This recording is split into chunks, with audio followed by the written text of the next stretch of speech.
Welcome back, real nerds. It's time for some real talk. I'm your host today for Scooter's Take 31 August 2017, Scott, aka Scooter.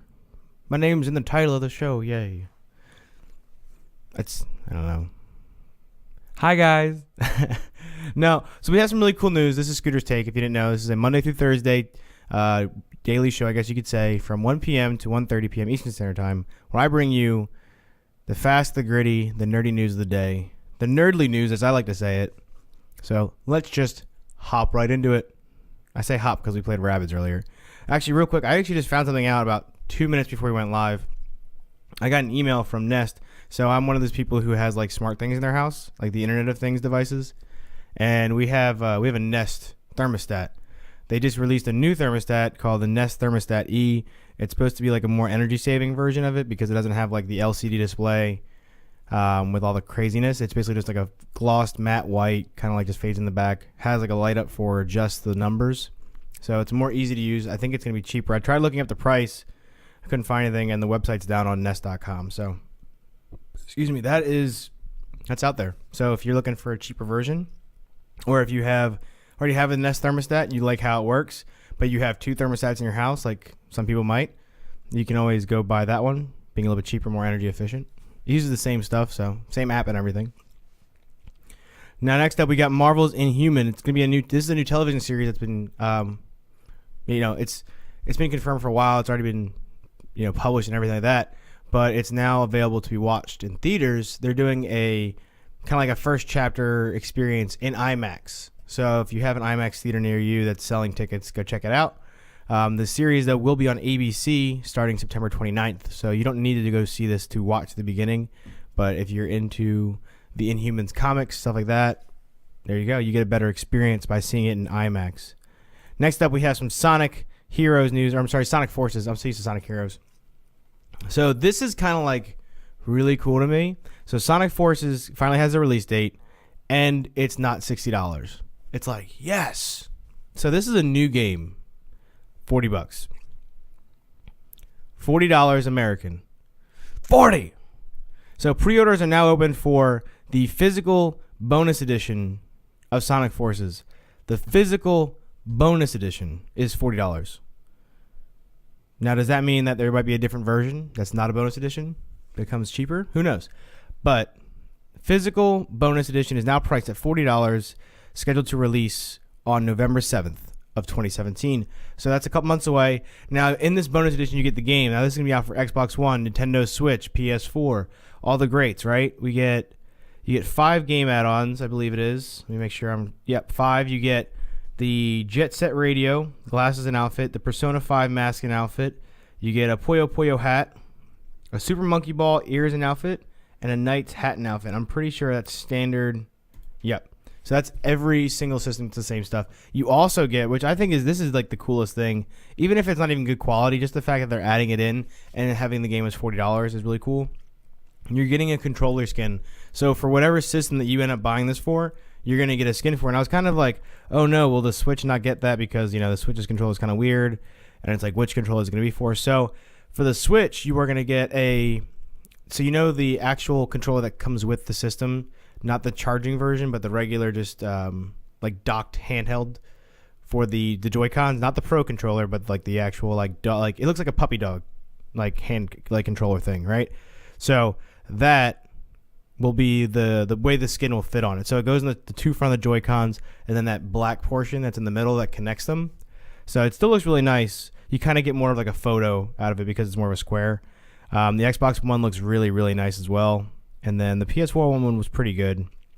PS4 one was a little bit harder because it's not as much surface area because it's more wrapped instead of face, because actually most of the PS4 controller is like the buttons and whatnot, but they do give you a Sonic Forces kind of like part of it on the touchpad on the front of the PS4 controller. So that's really cool. So I'm pretty excited about this. This is really awesome. I think that this game is going to do pretty well for what it is. Especially priced at $40 off the bat. That's awesome. So something that I talk about a little bit here on RNRT is Borderlands. Hi, champ. Borderlands is a game that I respect as a video game. I know that a lot of people love Borderlands. Bobby and Tim play Borderlands, but I personally can't play it just because for some reason the art style really like turns me off. It kind of gives me headaches. I know it's kind of like a pansy way to look at it, but hey, I'm sorry, I can't play it.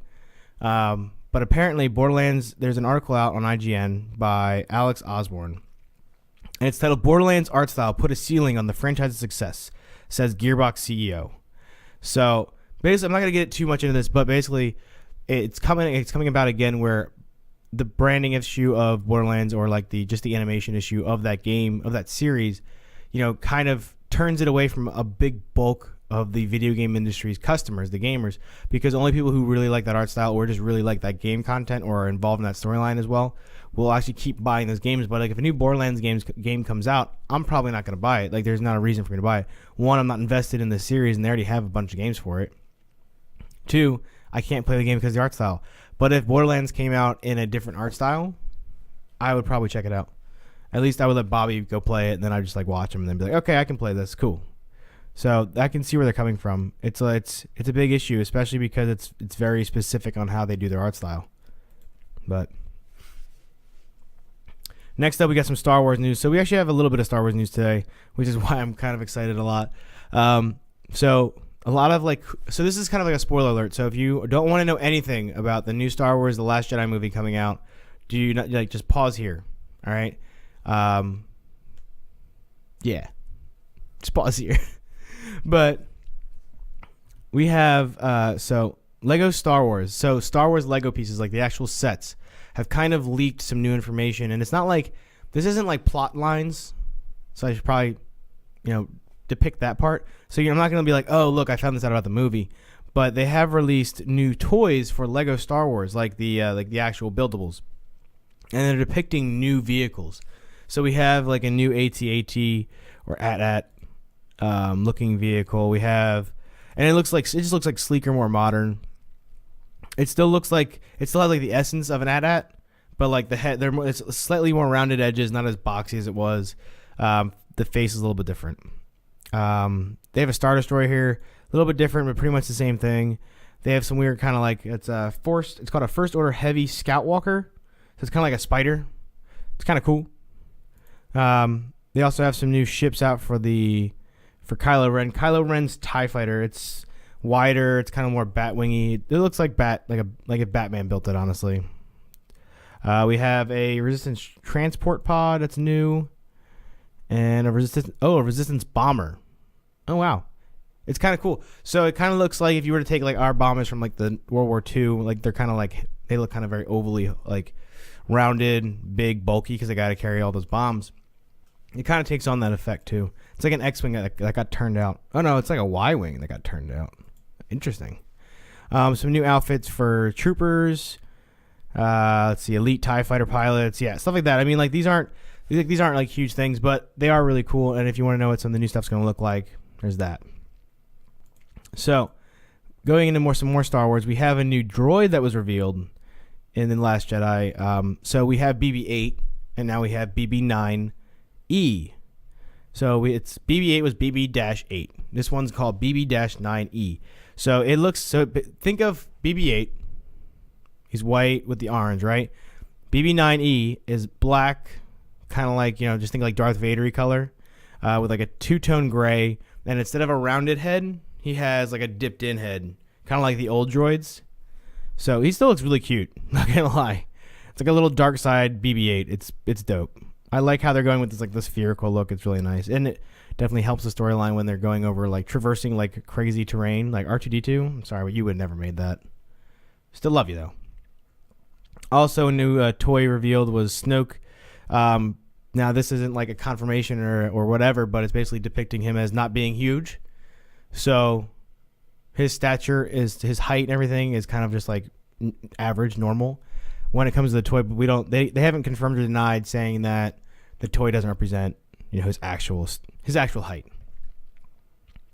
Next up, so a couple weeks ago we actually talked about how the Olympics in 2024, I believe it is looking at bringing in eSports, video games, to the Olympics, making them a full-fledged Olympic sport. So which is awesome, right? So it basically validates, esports. But now they're kind of defining what that means, and they're saying, the Olympics is no place for violence or violent games. So when they were talking about bringing esports, they weren't talking about League of Legends. They weren't talking about Dota 2. They weren't talking about all these like Call of Duty. They weren't talking about these big name, esport games. They're talking about, which don't get me wrong, FIFA and NFL Madden, like all those like sport games, I'm sure have a huge following. I know they do. But when we think about traditional esports, we think about like Dota, MOBA, stuff like that. They're talking about more of those kind of games, the sports games, things that represent an actual sport. So like FIFA, NFL games, NBA games, things that are either like, I guess maybe simulators. I'm not sure. But I don't think this is really good for us. I mean, personally, it's a step. It's always good. A step is always good as long as the end result still means you get what actually is deserved. But at the same time, it's like, we love sports games, but we don't want to be I just don't think that esports should be depicted as a sport in a video game. We already have the sport. Why would we watch people play a sport necessarily when we can? I get it. People still watch people play FIFA. I know I'm being a little hypocritical, but if we're gonna start off with League of Legends and Dota 2 brings in millions of dollars. Millions, like they're the highest grossing, esport games on the world. I don't know why they would start off with something that's so much smaller in comparison, So I'm not trying to beat up on anybody who loves sports games, but why wouldn't you start with something bigger? You have the success rate is higher for it to be, really taken. But I get it, I guess. But, Battlefield 1, which is almost a year old. Yep, almost a year old, or it is a year old now. No, I think it's almost a year old. It's getting its the name of the SAR DLC for Battlefield 1 is going to be released on September 19th. So if you have a Battlefield 1 Premium Pass, you'll be able to start 2 weeks earlier on September 5th. So if you got the Premium Pass, you'll get this DLC on the 5th of September instead of the 19th of September. So make sure you look out for that.